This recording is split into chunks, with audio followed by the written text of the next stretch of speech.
Vegetable sandwich બનાવવા માટે આપણે પહેલાં તેની ચટણી બનાવી લઈશું. તો તેના માટે એક મિક્સર જારમાં 1 ઇંચ જેટલો મેં આદુનો ટુકડો લીધો છે, 2 થી 3 તીખા મરચાં લીધા છે. હવે થોડીક એવી કોથમીર, થોડીક ફુદીનો અને અડધા લીંબુનો રસ એડ કરીશું. તેમાં સ્વાદ પ્રમાણે થોડી ખાંડ, થોડું મીઠું અને સેવ લઈશું અને થોડુંક એવું પાણી એડ કરી એકદમ સરસ રીતે આપણે તેની ચટણી બનાવી લઈશું. તમે જોઈ શકો છો કે આપણી ચટણી એકદમ સરસ તૈયાર થઈ ગઈ છે.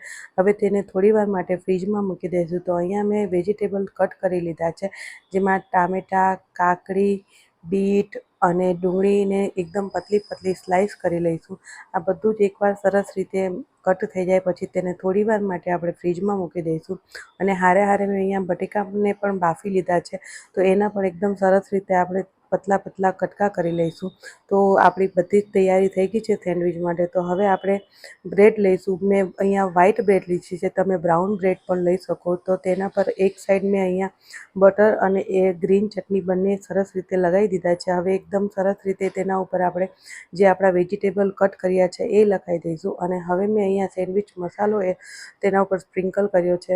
બીટને પણ છીણીને લઈ લઈશું. અને હવે આપણી સેન્ડવિચ તૈયાર છે. તો સેન્ડવિચ તૈયાર થઈ ગઈ છે, તો એના ઉપર થોડુંક એવું બટર લગાવી દઈશું અને ચીઝને ખમણી લઈશું અને થોડુંક સેન્ડવિચ મસાલો અને સેવથી આપણે ગાર્નિશ કરીશું. તો તૈયાર છે આપણી વેજીટેબલ